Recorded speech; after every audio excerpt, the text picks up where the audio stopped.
Welcome back to Mystic English, where we teach English not through rules, but through raw emotions, through painful truths, through stories your heart understands before your mind translates.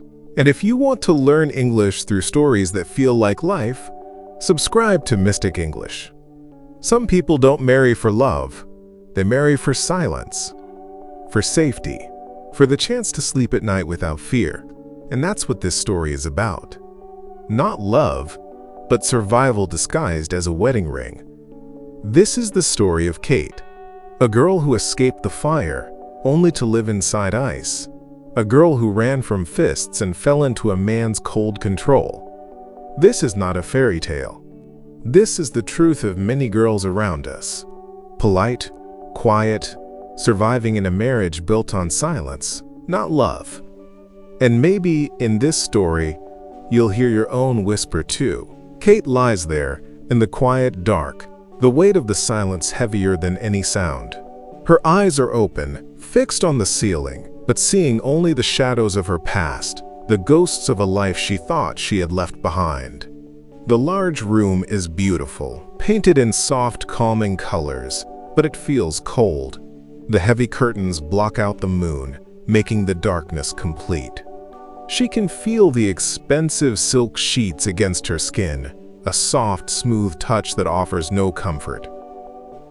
Kate didn't love him. No, not even close. She just wanted to get away, to breathe, to find a space where the air wasn't thick with fear and the scent of another man's cruelty. Now, in this vast, echoing house, a house that others might call a dream, Kate wonders which life was worse, the one she fled or the one she now lives in. You see, Kate's childhood began like any other, filled with the simple joys of a small world. Imagine a little girl with bright eyes, chasing butterflies in a sunny garden. Her hair, the color of warm honey, would fly behind her as she ran. There were laughter and sunlit afternoons, the steady presence of a father's hand, strong and kind, guiding her. He taught Kate how to ride a bicycle, how to draw a perfect circle, how to believe in herself. Her mother, gentle and warm, would bake cookies, filling their small home with the sweet smell of vanilla and cinnamon. Their house was not grand, but it was filled with love, a safe place where Kate felt seen, heard, and cherished. Every evening, her father would read her a story, his voice a soft rumble that lulled her to sleep. Kate believed in happy endings, in heroes, in a world that was mostly good. But then, the world cracked. It happened so suddenly, like a fragile glass falling and shattering into 1,000 pieces. Her father died. One day he was there, strong and smiling, and the next, he was gone, leaving behind not just grief but a mountain of debt that swallowed everything they had. The laughter faded from the house, replaced by the hollow echoes of despair. The sweet smell of cookies was gone, replaced by the sharp scent of alcohol. Kate's mother, lost in her own sorrow, unable to cope with the sudden emptiness and the crushing weight of bills, spiraled. She began seeking solace in bottles, her eyes losing their light, and in the fleeting company of men. One by one they came, strangers with harsh voices and rough hands. Each worse than the last, they moved into their small home, turning it into a transient place. A temporary stop for men who saw her mother not as a person but as property, something to use and then discard. And Kate, still clinging to school books, still trying to understand why her world had broken, became invisible. She would hide in her room, listening to the loud voices, the angry shouts, the sounds that made her heart pound like a drum against her ribs. Kate learned to be quiet, to shrink, to disappear. She learned to eat quickly, to walk softly, to never make a sound that might draw attention. Kate learned early, in the cold, hard lessons of neglect and fear, that no one was coming to save her. There was no knight, no hero from her storybooks, only her own 2 feet, her own desperate will to survive. She saw her mother, once so vibrant, now a shadow, trapped and broken. And Kate promised herself, with a fierce, quiet resolve, that she would not become like that. She would find a way out. She had to. So when Kate turned 18, when the first man, any man, looked at her with a semblance of interest, with a promise of escape, she said yes. His name was Benjamin. He was older, quiet, and seemed to offer a stability Kate desperately craved. "Marry me," he said, his voice calm, "and I'll take you away from this life. You'll never have to worry again." The words were a balm to Kate's raw, aching soul. They sounded like freedom. They sounded like a future. It wasn't love. It was survival, a desperate grasp for a lifeline in a stormy sea. Kate didn't marry for love. She married for oxygen, for a chance to breathe air that wasn't poisoned by fear. Her wedding ring wasn't gold. It was escape in disguise, a gleaming symbol of a desperate hope. Kate thought truly that things would finally get better, that the nightmare was over, replaced by a new, peaceful beginning. She imagined quiet evenings, shared laughter, a gentle hand in hers. Kate imagined a home that was truly hers, a sanctuary. But what she got wasn't a husband in the way she had dreamed, in the way stories promised. What she got was a man obsessed with control, with possession, with lust. The calm voice that had offered escape soon turned into a low, demanding tone. His quietness became a heavy silence, filled with unspoken rules and expectations. Her new home was beautiful, grand even, with polished floors and expensive furniture, but it felt cold, empty.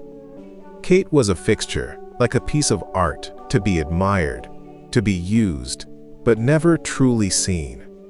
Every day was a performance. She cooked the meals he expected, kept the house spotless, dressed in the clothes he preferred. Kate spoke only when spoken to, and even then, her words were carefully chosen, soft and brief. And every night, he made love to her like it was his right, not her choice. There was no care in his touch, no tenderness in his gaze, no whisper of affection. Just an expectation that a wife was for sex, for food, for silence. His touch was a demand, not an embrace. His presence was a weight, not a comfort. And every night felt like the nights Kate used to pray would end. The same cold emptiness, the same silent scream trapped within her chest. She would close her eyes, willing herself to be somewhere else, anywhere else. Kate would count the seconds, the minutes, waiting for it to be over, for the darkness to return, for the quiet of her own thoughts. The beautiful bedroom, with its soft colors and expensive sheets, became another cage. Now some nights, as the moon casts long, pale shadows across her gilded room, Kate asks herself the question that haunts her waking hours. Did I escape? Or did I just walk into another prison with gold-painted bars? The bars were different, yes. No more shouting, no more strangers. But the feeling of being trapped, of not being truly free, was the same. Slowly, painfully, Kate begins to learn. She learns that escape is not the same as freedom. Freedom is a feeling inside, a choice. Escape is just a change of scenery. Kate learns that love is not supposed to hurt, not in this deep, silent, soul-crushing way. That being touched isn't the same as being held, truly held, with tenderness and care. Maybe you've never lived this life, or maybe you're living it right now, quietly, politely, painfully. Perhaps you know the feeling of a wound that never truly closes, a silent scream that no one hears. Perhaps you wear a smile for the world, while inside, a part of you is fading. This is for you. This story is for anyone who has ever felt trapped, anyone who has traded one cage for another, anyone who has forgotten what it feels like to truly breathe. Because one day, in the quiet of her golden cage, something shifted. It wasn't a loud noise or a sudden event. It was a quiet whisper from deep inside Kate, a spark that had refused to die. A memory of the little girl who chased butterflies, who believed in happy endings. Kate didn't run again. Not this time. Running was escape. This time, she chose herself. This time, she chose freedom. Kate started small. A hidden book, borrowed from the library, read late at night under the covers, its words opening new worlds. A whispered conversation with a kind librarian, a shared smile that felt like sunshine. A secret savings account, a few coins at a time, growing slowly, a symbol of her quiet rebellion. Kate started learning, absorbing knowledge like a thirsty plant. She read about jobs, about other cities, about women who had built their own lives. Kate started gathering strength, not just physical strength, but the strength of her own mind, her own will. Kate started healing, not from the outside in, by changing her surroundings, but from the inside out, piece by painful piece. She began to understand that her worth wasn't tied to a man's touch or a roof over her head, but to the quiet, resilient beating of her own heart. Kate began to remember who she was before the world cracked, before the fear took hold. She found a quiet strength she never knew she had, a deep well of courage that had been waiting, patiently, for her to find it. Kate began to plan, not an escape, but a life. A life chosen by her, for her. Don't escape to survive. That is just changing one prison for another. Heal to live. Truly live. Choose yourself, find your own light, and build a life where you are not just breathing, but thriving. Some escapes are not freedom, they're just better cages. But real freedom begins within, when a woman remembers she still has a voice, even if it's been silent for years. Kate didn't leave for someone else. She left for herself, not with a scream, but with a whisper. I deserve more than survival. I deserve peace. And maybe that's what healing really is. Not loud, not sudden, but quiet courage, built one small step at a time. If this story touched something inside you, subscribe to Mystic English, where you don't just learn the language, you learn how to live again. Thank you for watching. We'll meet you in the next video. Until then, choose peace, even if you have to walk through fire to find it.